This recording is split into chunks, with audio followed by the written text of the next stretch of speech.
so many people up on the hill at the exit of turn 2. Much more of people up there today than we saw yesterday. That was filling up all day yesterday and started with a much stronger crowd today. So great to be back in Tasmania racing live. Paul Morris just testing out the KMC wheels ramp. There is Shay Davies. We talked about his high-flying antics yesterday. There were some issues with his shock absorbers in his truck. They think they've tuned that out now, so we shouldn't be seeing the tooth chipper from the number 88 on the front row here. So it's going to be around 13 laps. The timed race, competition caution coming at the end of lap number 4. We do a full lap and then another 4-lap dash, followed by a 2-lap screamer at the end. If you haven't seen Boost Mobile Super Trucks before, we start with the flag. It's about to drop on this field, and we use the inside of turn number 2 here. So the dog leg that the Superbikes would normally use is where these trucks will disappear into the left-hander. Away we go, and the Enforcer, not messing about, goes straight into the lead down into turn number 1. Expected to be nice and easy for the first 4 laps. Yep, he's ticked the first box. He's using, he remembers using the turn corner. hard left. So great start by Russell. Obviously straight into it, no mucking around. Good launch. I love how the stadium trucks start old school with the flag rather than from the light. So Russell Ingall, who wasn't even here yesterday, leads us down to the hairpin. And Shay Davies, who DNF'd the first race, now trying to get up the inside. Russell working out exactly where do I actually brake for the hairpin. Wasn't too bad. So actually, I think he'd be happier to be second, to be honest with you. Just follow Shay Davies and get a bit of an understanding of what he needs to do over the course of this first lap. Paul Morris will carry our in-truck camera, the Boost Mobile in-truck camera. Look at the airtime he gets now. He's going to Shay Davies about it with the landing there in his Hulk 4x4 entry. A transmission change to the 67 that failed in qualifying yesterday. Here comes Paul Wheel, fastest in qualifying yesterday, and now starting to pick his way through the field. You get 12 points for winning, 11 points for second, and so on and so on. But the more points you accumulate, the further you start back in your race, like a motocross format. Yeah, I think that's great because with a smaller field here, it's not that big a penalty, so really it does, you know, encourage you to go for the win, score the points, because really at worst you're going to be starting 6th. And Paul Wheel, who's been very, very fast all weekend so far, started from the back. Oh, Rusty gets it hooked up at turn 2. Just really trying to get his head around it. Paul Wheel now trying to get up the inside. They'll go side by side over the first ramp under the Dunlop Bridge. Paul Wheel's been the form guy all weekend so far, really, really fast. Was pretty disappointed. I saw him straight after the race yesterday and said, well, mate, why didn't you win? Yeah, and I'll get it done tomorrow. So straight up to second now after Shay Davies. And Shay Davies looks a lot more confident aboard his Darwin Super Sprint sponsored number 88. That's the next event for the Boost Mobile Super Truck Series. We'll be up there in June. We'll take the northern swing across to Townsville and down to Sydney and Perth. As part of this, that was Sean Richardson. He might have to hand that back. We'll keep an eye on that, how it pans out during the race as they start to form a pack at the front. Big trucks, big hole in the air here for slipstreaming. As now to the inside comes Paul Wheel, the KMC Wheels entry, truck number 50. You're in truck with the dude. See him there just leaning on that lever. That's the handbrake. They used the handbrake to turn them in. Actually used a bit too much handbrake, got it sideways on the turn in turn 6. And as they just lean on the handbrake while they're on the throttle, and that's why you often see those trucks, they lift that inside wheel so much when they're on the gas in the mid-corner. Ort Wheel goes wide. This will be the invitation for Davies, so he retakes the lead through the dogleg section. This camera angle is really cool. It's about as close as it gets to driving. You get that feeling too when it goes up in the air. Do you go with it? Yeah, it's right at driver's eye height, so you get a really good understanding of exactly what the driver's looking at. Run down to the hairpin, just see how much the trucks pitch. They're so soft in their suspension because they need that to be able for the compliance over the jump. Paul Wheel up the inside, gets it sideways on Shay Davies. Nicely out of the hairpin, over the ramp. And yes, Shay Davies' truck is definitely, oh, I was going to say jumping much nicer, but it did look a little nose heavy on that one. We've seen in the Supercars so much slipstreaming and drafting up the back straight. I did wonder whether it was a thing in the stadium trucks, but it certainly is. As you said, Matt, they're big trucks, they push a lot of air, and if you get a couple of them in front of you, you do pick up a nice aerodynamic draft. We didn't really start to see this until we went to some of the bigger tracks in the US a few years ago, because they do come from an off-road stadium-style event where the speeds aren't really that high, but once we started going over 200 kilometers per hour at places like Detroit and Road America, well, we started to see drafting happening. It's through they come to complete another lap. You're looking at Wheel, you're inside with Paul Morris. He won the World Series of Stadium Super Trucks back in 2017. He did it, GT, without having to actually be in the truck at the final round. You unique to this series is the points go to the number, not the driver. So he had a hind driver over there at Lake Elsinore in California that year, a guy called Jared Brooks, who's no stranger to these trucks, who picked up the championship win that day. That's not a bad way to win it. Don't even show up. That's a good way to do it. Now the pack much tighter than what we saw yesterday. And Russell Ingall, you got to say, the old boy, he's doing a good job. You know, this is lap 4 that he's done in a stadium truck, probably in the last 18 months. So going with these guys who've been here all weekend and practicing qualifying and did race 1. So still, he'll be actually looking forward to this first competition caution, take a bit of a deep breath, have that chance to have a bit of a think about it, reset and have a go when we go green again after this first competition caution, which is coming up shortly. Oh, Davies just swept across the front of Paul Wheel, who was getting very agricultural on the previous lap. Looking back at Davies, say, clear the ramp. That's the end of the 4th lap. Sean Richardson, who's at the tail of this group, is the fastest on the circuit here. So we should be slowing it down now for the first of the comp cautions here. And usually when we have the 10 to 12 trucks, which is what the average is, we did run a couple of races with 14. That was pretty crazy around Long Beach a couple of years ago to do that. But the idea is to get everybody back together and then split it up into segments like we see right now. But yesterday there was some confusion between some of the drivers, wasn't there? There was. A few knew that the competition caution was coming, a few didn't. So a bit of contact. See this replay, and then Shay Davies' truck in P2. You see there again, we saw a lot of this yesterday where the truck was going nose heavy. They've made a couple of adjustments to that truck, try and work on the shock, see if they can flatten the truck out. But it certainly looks better, but it's certainly not jumping as flat as some of the other trucks there so far. So comp caution is out. This is the side-by-side action we saw, which sent Wheel out into the dirt. He's no stranger to that. He's been up in the off-road championship in St George in the recent past, but at the moment, Bryony, he sits in position number 3 under the first competition caution. Yeah, we're down here keeping a close eye on Russell Ingall with Fabian Coulthard. I was just telling you this morning when I spoke to Russell, the Gold Coast has changed him. He came in with a coffee and it was a soy caramel latte. What on earth? Yeah, that's a strange one. You maybe should just add a dash of lemon or something to it, make it a bit of a fruit drink. Softened him up there on the Gold Coast. Yeah, well, I love my coffee, and I'm glad to hear that Russell's on the train. Unfortunately, not a great qualifying session for you in car 19. Have you got any idea what happened? 11th and 13th, better than where we have been in previous rounds. So it's not too bad. You know, we've got a direction, and we've been able to improve the car. So, yeah, not where we would like to be. We'd obviously like to be close to the front, but, yeah, you know, we're a small issue towards the end there. The boys are looking into it. So looking forward to going racing this afternoon. All right, good luck, Savo. All right, cheers. It's a mixed bag for qualifying for both races coming up later today. It's the first competition caution in the books, and we go back to green flag racing. Hang on a minute, Knowles. I just want to go back a second. Bryony just said that Russell Ingall, the enforcer, the man who used to give all the younger drivers a hard time when he was still racing full-time about being latte sippers, is drinking soy lattes. Yeah, he's changed, hasn't he? I just want to make sure the viewers understand that the enforcer, the tough guy, is drinking a soy latte. Make sure everyone takes that on board. I don't think you want that to be public either. Well, it's public, and I'm going to make it very public. Well done, Bryony, on the case. I think we should call him the Ensoifer. Ensoifer, nicely done. He runs back in 4th position right now. There he is in the Boost Mobile, number 94. About to be passed here at turn number 6 by Davey. So it's mixed up the field a bit here. Paul Wheel going down the inside of Paul Morris down here at turn number 6. And Sean Richardson, who was good yesterday here, hasn't had too many runs in the recent years, but when he's been out there, he really does like to rattle the cage of the more experienced drivers. Hey, that's a good how cool is that shot? That's awesome. That stadium truck's in a nutshell right there. And you can just see the fans. They flock to the fence. When these guys, Shay Davies, up over that curb, contact. And we saw that at turn 4 yesterday, and that was Ingall lifting the left rear up, coming through the dogleg section, the old pit lane at Symmons Plains.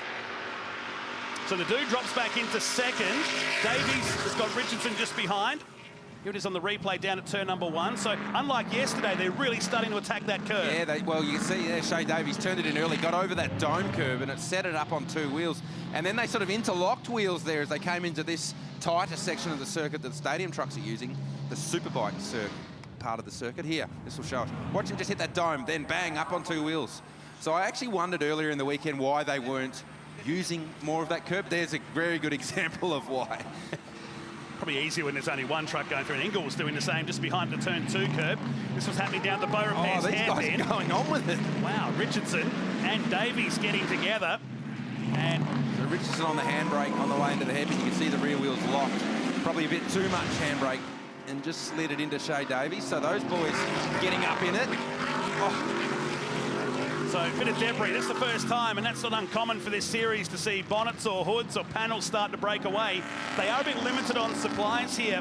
They came down with 3 40-foot shipping containers this weekend, but they need to keep these trucks in good condition because we've still got one more to come this afternoon to crown our round 1 winner of the Boost Mobile Super Trucks as we head down to turn number 4. Morris, Wheel, Davies, Ingle and Richardson, the top 5. Oh, boys are getting racy. They're getting racy. I think they'll need to whip down to Bunnings, get some fiberglass repair kits after this one.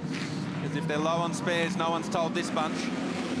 So Paul Wheel and Paul Morris side by side over the jump. Shay Davies right with them. And you can feel the intensity is just lifting. It's just lifting. Okay, phase 1 of this race before that first competition caution. Everyone was just getting their eye back in this morning. Intensity's up a little bit more. You see Shay Davies. Actually, I think may have got into the back of Paul Wheel there when he nosedived. We're just getting used to that now. That's just a Shay Davies Standard. Here they are. They've packed up nice and tightly down here at turn number 6. Back in truck with Paul Morris. The lever he's grabbing is the handbrake, or the fun lever as Robbie Gordon likes to call it. 3-speed transmission. And oh, that was Davies again. We haven't seen it from behind like that. I said to him, how are you feeling this morning? He goes, yeah, I feel fine. We just can't settle this truck down. But as I mentioned at the top of the call, the spinner at the back there, and that's Richardson. He got into the back of Davies, I think. And there's the first bonnet and hood to go missing. So these boys, they've been going at it for a lap and a half, Richardson and Davies. And Shay Davies is running the air conditioning now. The engine will be run much cooler with the bonnet gone. A bit more horsepower? Maybe. But those guys, for the last lap and a half, 2 laps, have been right into it. No one has definitely told them that they're running low on spares. They'll be able to retrieve that. I know there's our hard-working volunteers that are out there will be trying to score that as a souvenir, but I know the team from Norwell will be straight over there and try and retrieve it and put the dear zippies back in there to get the bonnet back on for race number 3. Down to turn 6 we go. The 2 poles. Wheel on the left, Morris on the inside. And Wheel takes the lead for now. For now, exactly. Nothing's forever in stadium trucks, that's for sure. But Paul Wheel, he has been the fastest guy, but Paul Morris, I think he's much more comfortable back in his own truck in this one. Shay Davies in the background again. I shouldn't be surprised. It happens every time. I think we've gone competition caution here, Matt. This will be right. Always rolled out of it. Yep, so 9 in the books. Which is good. We needed to, bunch them up because it looked like nothing was going on for half a lap there. We needed to bunch the field back up so it was a bit more exciting. Looking back from the dude, this is Richardson just behind in the Road Rage Industries. That's an American importer. So here's what happened from the Dunlop Bridge and contact. Watch the hood disappear. There it is, like a snake shedding the skin. And that goes off into the gravel trap for Shay Davies. Here it is from inside the Hulk 4x4 entry. And Morris lucky to get away with that without any damage. Cosmetic anyway, on the 67.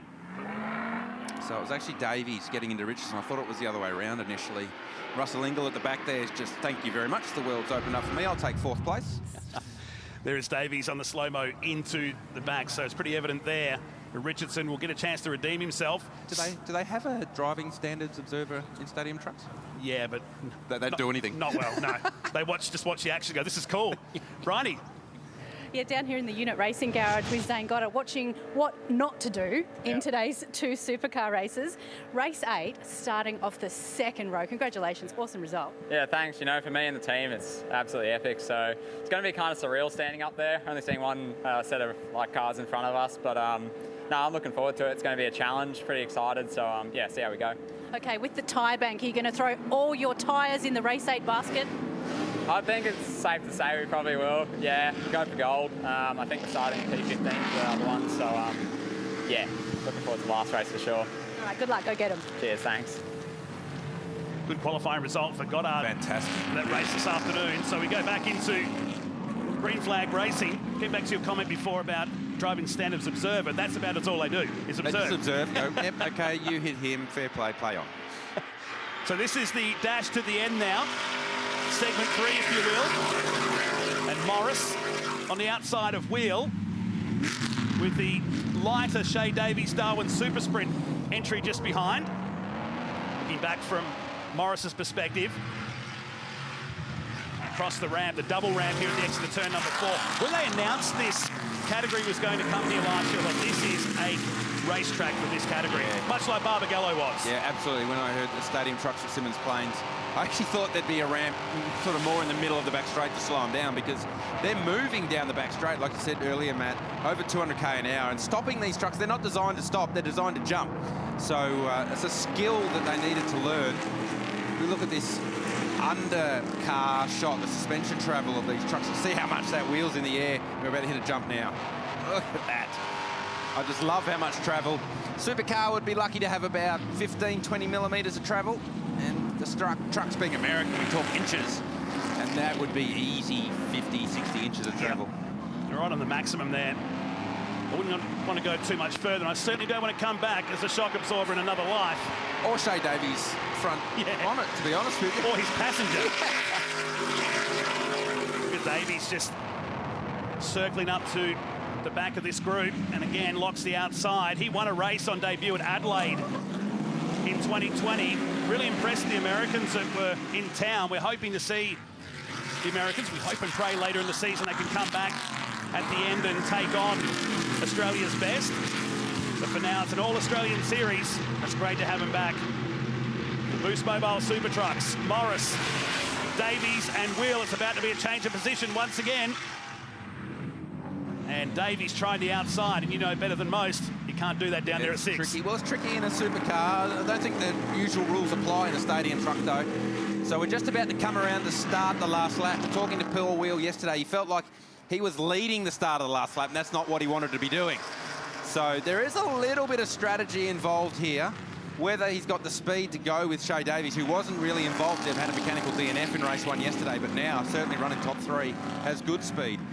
But Wheel's been the fastest guy. Paul Morris certainly more comfortable back in his own truck. He was using his son Nash's truck, the truck that Russell Ingall is driving today. It certainly looks more faster and more comfortable in his own. So now last lap for the run down to the hairpin, all line of steer. Paul Morris running the defensive line. Shea Davies, just how much they move around. Wheel, inside small contact. Through the dirt, natural environment for a stadium truck. Now the run down the back straight. Need a clean run through here, but Paul Morris doing a good job. Yeah, he's got this race under control now as they head down the back straight. It'll be turn 6. If Davies or Wheel, can Wheel come from 3rd up to 1st? I don't think so. 2nd might be as good as it gets for the KMC Wheels entry. Davies is a wake up to it. Down into the final turn. The dude sweeps on by. Wheel will try and have another look here, but he'll have to settle for 3rd place. As they come out of the final turn, they'll clear the KMC Wheels ramp. It's going to go in the way of Morris. Checkered flag just waving in the distance there. So Morris getting the job done from Davies. Much better day out. Still a bit of work to do for his Darwin Super Sprint entry. And Paul Wheel setting his fastest lap of the race on the final lap. Debris and carnage all over the course here at Simmons Plains. A bit of work to do for our crew behind the scenes before race number 3. Davies pulls up alongside to say to the dude, hey, that was good, let's do it again. What would you give Ingall in this first performance today, going in without virtually any laps? Oh, I would have given him an 8 out of 10 before I heard he was a soy latte drinker, so that drops him down to around a 6. So nice job. I mean, tough gig. He ended up, his fastest lap was only half a second slower than the fastest lap of the race. So not bad, not bad. I'll give him that, but don't tell him I said it so. I'll keep it quiet, just between us. So Morris, Davies and Will, your top 3. We'll flip them around for race number 3. Full inversion based on the overall points.